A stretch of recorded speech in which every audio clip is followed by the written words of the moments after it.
अगर आप भी रशिया यूक्रेन कॉन्फ्लिक्ट को बहुत क्लोजली फॉलो कर रहे हैं तो आपने भी एक चीज़ नोटिस की होगी कि कई बार जब इस कॉन्फ्लिक्ट को रिपोर्ट किया जाता है तो कहा जाता है कि ये कॉन्फ्लिक्ट क्यूबन मिसाइल क्राइसिस के बाद हुआ वर्ल्ड का वर्स्ट मिलिट्री स्टैंड ऑफ है।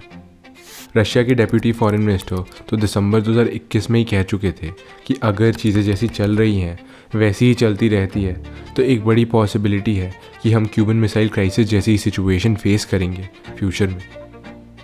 अब हमें रशिया यूक्रेन क्राइसिस के बारे में तो काफ़ी कुछ पता है, लेकिन आखिर ये क्यूबन मिसाइल क्राइसिस क्या है और अगर ये क्राइसिस इतनी ही सिमिलर है आज की इस क्राइसिस से तो आखिर हम इससे क्या सीख ले सकते हैं, यही हम जानेंगे आज के इस वीडियो में। नमस्कार दोस्तों, स्टडी ग्लोज में आपका स्वागत है। मैं हूं शशांक पांडे।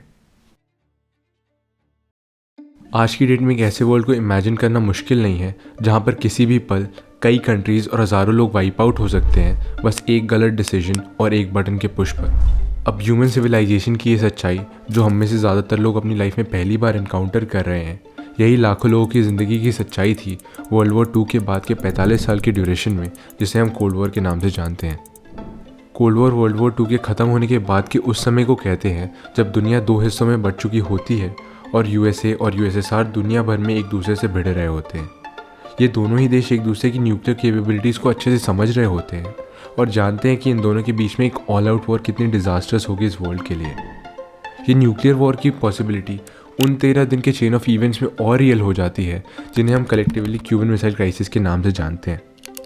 इस कॉन्फ्लिक्ट की शुरुआत 1961 में होती है जब यूएसए के द्वारा क्यूबा की नई कम्युनिस्ट गवर्नमेंट को ओवरथ्रो करने की कोशिश की जाती है। हालांकि ये गवर्नमेंट को ओवरथ्रो करने का यूएसए का अटेम्प्ट, जिसे हम द बे ऑफ पिग्स के नाम से जानते हैं, फेल हो जाता है, लेकिन ये पूरी डेवलपमेंट क्यूबा की गवर्नमेंट को कन्विंस कर देती है अपनी सिक्योरिटी के लिए यूएसएसआर से मदद लेने के लिए। निकिता क्रुश्चेव, जो उस समय सोवियत यूनियन के प्रीमियर होते हैं, वो भी खुशी खुशी क्यूबा की मदद करने के लिए रेडी हो जाते हैं और क्यूबा में सीक्रेटली न्यूक्लियर मिसाइल्स डिप्लॉय कर देते हैं। यूएसएसआर क्यूबा में न्यूक्लियर मिसाइल्स केवल इस आइलैंड नेशन को प्रोटेक्ट करने के लिए नहीं बल्कि इटली और टर्की में ऑलरेडी डिप्लॉयड अमेरिकन मिसाइल्स के खतरे का मुकाबला करने के लिए करता है। जब तक यूएस इंटेलिजेंस को इस प्लान के बारे में पता चलता है तब तक वो सारा मटेरियल जो मिसाइल्स को बनाने के लिए काम आता है वो ऑलरेडी क्यूबा पहुंच चुका होता है, जिसके बाद 16 अक्टूबर 1962 को यूएसए में एक इमरजेंसी मीटिंग बुलाई जाती है। इस मीटिंग में यूएसए के military adviser president John F Kennedy को अर्ज करते हैं कि वो मिसाइल साइट्स पर एयर स्ट्राइक्स और क्यूबा के इन्वेजन का ऑर्डर दें, लेकिन प्रेसिडेंट जॉन एफ कैनेडी ज़्यादा केयरफुल अप्रोच को फॉलो करते हैं और 22 अक्टूबर 1962 को ये अनाउंस करते हैं कि यूएस नेवी अब क्यूबा जाने वाले सारे शिपमेंट्स को इंटरसेप्ट करेगी। कैनेडी का ये प्लान कुछ बुरा नहीं होता है क्योंकि इसके थ्रू वो बिना एक मिलिट्री स्ट्राइक के अमेरिका की प्रोटेक्शन की कोशिश करते हैं, लेकिन इस प्लान में भी एक लूप होल होता है। एक नेवल ब्लॉकेड जो कैनेडी सजेस्ट कर रहे होते हैं वो कई सारे इंटरनेशनल लॉज के तहत एक एक्ट ऑफ वॉर माना जाता है। हालांकि कैनेडी इसे एक ब्लॉकेड नहीं बल्कि एक क्वारंटीन बताते हैं जो बेसिक नेसेसिटीज़ को ब्लॉक करने का काम नहीं करती, लेकिन यूएसएसआर और क्यूबा की गवर्नमेंट्स को ये चीज़ बिल्कुल पसंद नहीं आती है और निकिता क्रुश्चेव एक गुस्से भरे लेटर में कैनेडी से कहते हैं कि इंटरनेशनल वाटर्स और इंटरनेशनल एयर स्पेस को यूज़ करने की फ्रीडम को वायलेट करना एक एक्ट ऑफ अग्रेशन है जो मैनकाइंड को एक न्यूक्लियर मिसाइल्स के वॉर की ओर ढकेलता है। और ऐसे ही शुरुआत होती है कोल्ड वॉर के सबसे इंटेंस 6 दिनों की कहानी की, जिसमें यूएस डिमांड करता है इन मिसाइल्स के रिमूवल की और वहीं क्यूबा और यूएसएसआर इंसिस्ट करते हैं कि ये मिसाइल्स बस डिफेंसिव पर्पसेस के लिए हैं। यूएसए के इतना कहने के बावजूद भी जब यूएसएसआर और क्यूबा और मिसाइल्स को आर्म करते रहते हैं तब यूएसए प्रिपेयर करता है एक पॉसिबल इन्वेजन के लिए। इसके बाद 27 अक्टूबर के दिन यूएसएसआर यूएसए का एक स्पाई प्लेन शूट डाउन कर देता है और उसी दिन यूएस नेवी का एक वेसल एक न्यूक्लियर आर्म्ड सोवियत सबमरीन को लोकेट कर लेता है और स्मॉल डेप्थ चार्जेस से हिट करने लगता है, ये सिग्नल करने के लिए कि वो ऊपर आए। लेकिन उस सबमरीन के कमांडर जो कि सरफेस से काफ़ी नीचे होते हैं, उन्हें लगता है कि एक एक्चुअल वॉर स्टार्ट हो गई है और वो ऑर्डर दे देते हैं एक न्यूक्लियर टॉर्पीडो को प्रिपेयर करने का। जब ये न्यूक्लियर टॉर्पीडो प्रिपेयर हो जाता है तब 3 ऑफिसर्स को मिलकर ये लॉन्च ऑथराइज़ करना होता है, जिसमें से कैप्टन और पॉलिटिकल ऑफिसर दोनों ही इस लॉन्च को ऑथराइज़ कर देते हैं, लेकिन second in command Vasily Arkhipov permission deny कर देते हैं।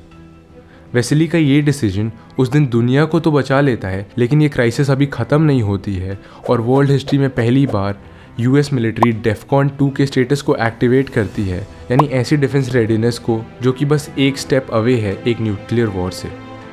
दोनों यूएसएसआर और यूएसए रेडी होते हैं हज़ारों न्यूक्लियर मिसाइल्स के साथ और दुनिया का अंत बिल्कुल आंखों के सामने नज़र आ रहा होता है, लेकिन अंदर ही अंदर कूटनीति भी चल रही होती है और वॉशिंगटन डीसी में attorney general Robert Kennedy Soviet ambassador Anatoly से मिलते हैं और एक इंटेंस नेगोशिएशन के बाद इस प्रपोजल पर पहुंचते हैं जिसके तहत यूएसए अपनी मिसाइल्स विड्रॉ करता है टर्की और इटली से और प्रॉमिस करता है कि वो कभी भी क्यूबा को इन्वेड नहीं करेगा,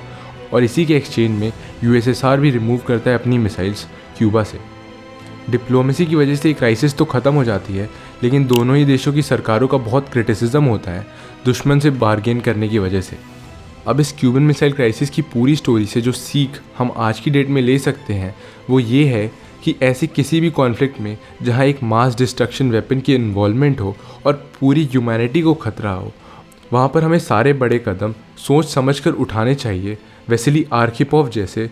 और हम में चीज़ों को डिप्लोमेटिकली सॉल्व करने की हिम्मत होनी चाहिए, भले ही उसकी वजह से हमें क्रिटिसिज्म झेलना पड़े, क्योंकि ह्यूमन पॉलिटिक्स बहुत फ्रेजाइल होती है और एक भी गलत डिसीजन इस पूरे वर्ल्ड के वाइप आउट होने का रीज़न बन सकता है। ये था एंड इस वीडियो का। आशा करता हूँ कि इस वीडियो की वजह से आपको कुछ नया जानने को मिला होगा, और अगर आप ऐसे ही और वीडियोज़ देखना चाहते हैं तो इस वीडियो को ज़्यादा से ज़्यादा शेयर करिए और एक्सप्लेन को भी ज़रूर सब्सक्राइब करिए। Thank you.